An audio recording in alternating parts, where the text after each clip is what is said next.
it speaks to our nature, whether it's things that are obvious and things that are a little bit more suppressed.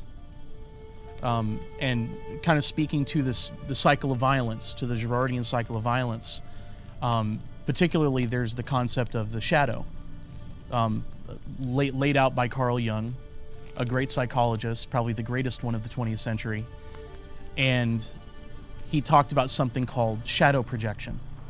So first thing, the shadow is that darker side of our soul that exists within us. It's that part of ourselves that we try to pretend isn't there, and we try to pretend it's sort of like the other. But it's there. And what Jung would say is that the more we try to pretend it isn't there, and the more that we don't deal with it, we will project it onto other people.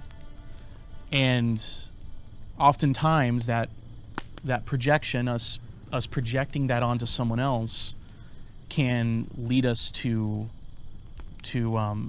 scapegoat someone else, especially in a collective movement.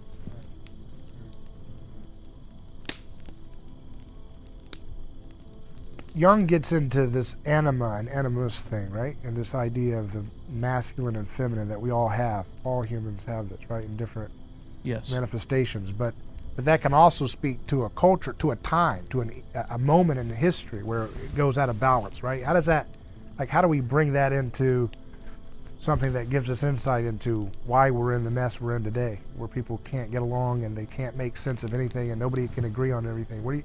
How does something that seems so abstract and fairy tale bring us back to where we're at?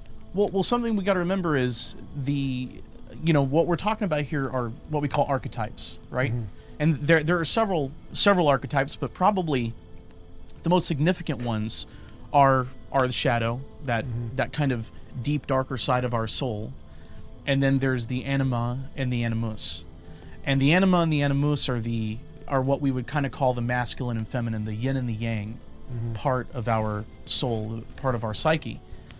And the best way to describe each one of those is the anima would be like the anima is the feminine, meaning that it's the sustainer, the intuitive, the nurturer, but also too, along with that, the chaos, but also the moment. On the other hand, we have the animus, which is the masculine, which is rationality, planning, the future. And the thing is, both of these have their better side, and they have their darker side. And what we can kind of see through history is the pendulum swinging between the animus being dominant in society and the anima being dominant in society. What we're seeing today is the pendulum swinging in the West away from the animus having been dominant toward the anima. Right? Yes, yeah. From the masculine, the rationality, the science, the